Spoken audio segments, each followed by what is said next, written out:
Hola amigos, nosotros somos David y Alexis.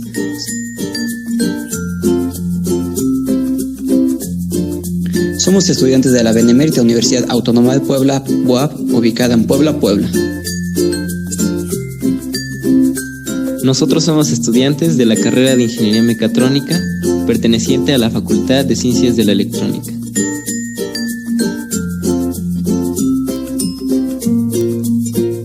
En nuestro plan de estudios llevamos una materia llamada Desarrollo de habilidades de pensamiento complejo.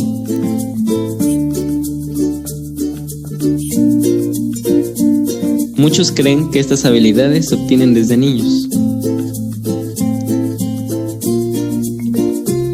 Pero la realidad es que no. Es un proceso cognitivo y se da con el tiempo. El pensamiento complejo se basa en la teoría de la complejidad. Esta designa un emergente método de conocimiento, un nuevo punto de vista de la realidad y un análisis científico. El pensamiento complejo es un proceso cognitivo, fundamentado en las 6 etapas de Bloom, las cuales son el conocimiento, comprensión, aplicación, análisis, síntesis y evaluación. Estas estimulan el desarrollo del pensamiento crítico, con conocimientos, habilidades y actitudes. El pensamiento complejo se define como un pensamiento de orden superior. Este relaciona situaciones. Es la fusión del pensamiento crítico y el pensamiento creativo. El pensamiento crítico implica un razonamiento y un juicio crítico, y no se da sin un juicio creativo. El pensamiento creativo implica destreza y arte, pero no se da sin un juicio crítico. El pensamiento complejo desarrolla habilidades cognitivas basadas en lo complejo, que designa una comprensión del mundo como entidad donde todo se encuentra entrelazado.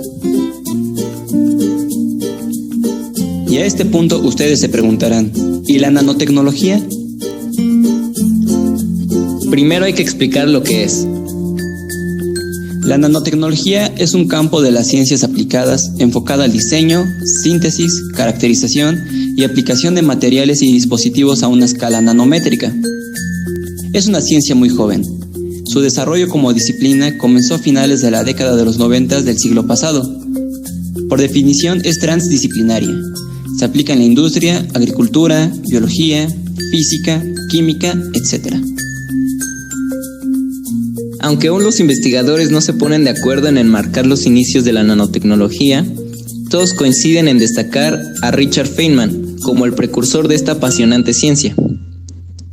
Este destacado científico y premio Nobel de Física impartió en 1959 una memorable conferencia donde expuso por primera vez las ideas de fabricar objetos átomo por átomo, recalcando que las leyes de la mecánica cuántica no excluían la posibilidad de construir máquinas del tamaño de moléculas.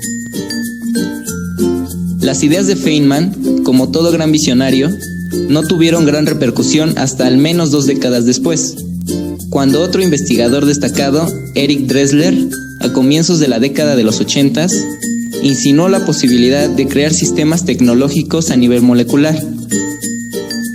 En 1986, Drexler publicó el libro Los motores de la creación, en el que avisoró el futuro de lo que se ha dado a llamar nanotecnología molecular. A partir del advenimiento del siglo XXI, comenzó a tener auge la nanotecnología como ciencia, avisorándose como uno de los nuevos paradigmas del mundo científico y proponiendo toda una nueva revolución industrial y tecnológica. En esta tabla se muestran los hechos históricos y el año en que fueron realizados estos hechos. Creación del microscopio del efecto túnel, 1981. Descubrimiento de los fullerenos, 1985. Creación del microscopio de fuerzas atómicas, 1985. Grabación de datos a escala nanométrica, 1989. Redescubrimiento de los nanotubos de carbono, 1991. Investigadores del IBM y la Universidad Delft usan nanotubos de carbón para desarrollar circuitos lógicos manométricos, 2001. Nanomateriales. Los nanomateriales se pueden clasificar en 4 tipos. Materiales de dimensión 0. Las 3 dimensiones se ubican en el orden manométrico. En esta categoría se ubican las nanopartículas. Materiales de una dimensión. Teniendo una longitud variable, conservan una dimensión en el orden de los nanómetros, como es el caso de los nanoalambres y nanotubos. Materiales de 2 dimensiones. Con áreas de trabajo indefinido, mantienen su espesor en el orden de 1 a 100 nanómetros. Aquí se ubican las películas delgadas. Materiales de 3 dimensiones. Los sólidos tridimensionales están formados por unidades manométricas. Los nanomateriales resultan atractivos para los investigadores porque sus propiedades difieren del mismo material en estado de sólido volumétrico, de acuerdo con el número de dimensiones que se encuentran en el orden manométrico. Entre estos materiales están las nanopartículas y los nanotubos. Primero se explicarán las nanopartículas. Las nanopartículas son conocidas desde la antigüedad. Algunas de las más grandes civilizaciones de la historia han aprovechado sus propiedades ópticas y medicinales. Los egipcios empleaban las nanopartículas de oro con fines medicinales, y los chinos las empleaban además como colorantes inorgánicos en porcelana. En la actualidad, las nanopartículas despiertan un gran interés debido a que las partículas comprendidas entre 1 y 100 nanómetros tienen propiedades diferentes a las que tendrían dichas partículas si fueran mayores. Estas nuevas propiedades dependen en gran medida del efecto del tamaño y su superficie. Una de estas nuevas propiedades, en este caso derivada del efecto de tamaño, consiste en que sus niveles electrónicos son discretos, lo que da lugar a la manifestación de efectos cuánticos. Los efectos de superficie también son importantes, ya que en las nanopartículas se aprecia un incremento notable del área de superficie y estas en relación con su volumen respecto a los sólidos volumétricos. Esto afecta a propiedades como la temperatura de fusión y la reactividad química. Estos son unos ejemplos de objetos que contienen nanopartículas y sus ventajas. Pelotas de golf producidas por Nano Dynamics. Su ventaja es que corrigen vibraciones, canalizando la energía recibida del palo de golf. Pelotas de tenis marca Wilson recubiertas de nanopartículas. Mejora la durabilidad de las pelotas. Recubrimientos superhidrofóbicos creados por BASF. Mejora el efecto hidrofóbico de los materiales en construcción. Lavadoras de marca Samsung con nanopartículas incorporadas en la tina. Propiedades bactericidas. Textil con nanopartículas de plata empleadas para la elaboración de calcetines, efectivas para prevenir infecciones provocadas por bacterias y hongos. Ahora se explicarán los nanotubos de carbono. Desde que Hima publicó sus trabajos sobre nanotubos de carbono, estos no han dejado de fascinar a químicos y físicos de todo el mundo.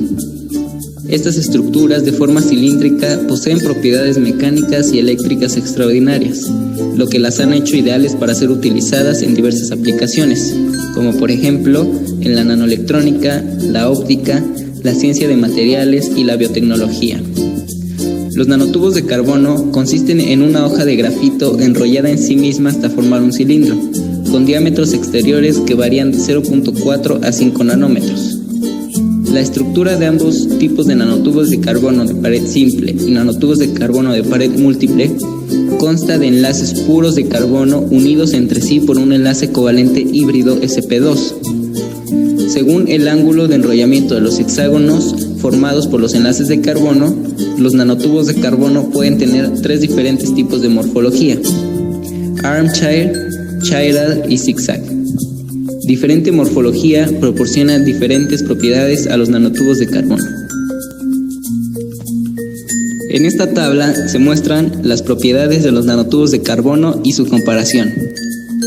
Densidad: 1.33 a 1.40 gramos por centímetro cúbico. El aluminio tiene una densidad de 2.7 gramos por centímetro cúbico. Fuerza de tensión: 45 por 10 a la 3 pascales. Las aleaciones de acero de alta resistencia se quiebran cuando se les aplica una fuerza de 2 por 10 a la 3 pascales. Resistencia: Pueden ser doblados en ángulos grandes y volver a su estado natural sin sufrir daño. Los metales y las fibras de carbono se fracturan cuando se someten a esfuerzos similares. Conductividad eléctrica. Se estima en 1 por 10 a la 3 amperes centímetro a la menos 2. Los cables de cobre se funden a 1 por 10 a la 3 amperes por centímetro a la menos 2. La nanotecnología tiene muchas aplicaciones, como lo son los detectores bioquímicos, la modelización molecular, la biotecnología molecular, transporte de fármacos, liposomas y mícelas, investigación en nanopartículas, diagnóstico, liberación controlada, bioregeneración, regeneración nerviosa y regeneración cerebral. La nanotecnología sirve en el área de la medicina. Una de las ramas que necesita de la nanotecnología es la llamada imagenología. Para entender esto hay que ir a su definición etimológica, que viene del latín imago, que significa imagen, y del griego logos, que significa estudio de. Esta palabra no existe en la Real Academia de la Lengua Española. El concepto se utiliza para nombrar al conjunto de las técnicas y de los procedimientos que permiten obtener imágenes del cuerpo humano con fines clínicos o científicos. La imagenología o imagen médica se utiliza para revelar, diagnosticar y examinar enfermedades o para estudiar la anatomía y las funciones del cuerpo. La radiología, la termografía médica, la endoscopía, la microscopía y la fotografía médica forman parte de estas técnicas. Otros procedimientos que permiten obtener datos que pueden representarse como mapas o esquemas, como la electroencefalografía, también pueden incluirse dentro de la imagenología. ¿Y cómo se relaciona esto con la nanotecnología? Los sistemas nanoparticulados pueden servir como agentes de imagenología para la detección de distintas enfermedades. Los más comunes van desde óxido de hierro, perfluorocarbono, óxido de cerio o nanopartículas de platino, hasta puntos cuánticos.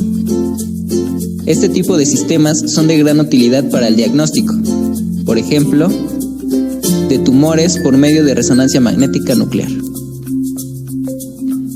En nombre de la Benemérita Universidad Autónoma de Puebla y de la Facultad de Ciencias de la Electrónica, les damos gracias por su atención.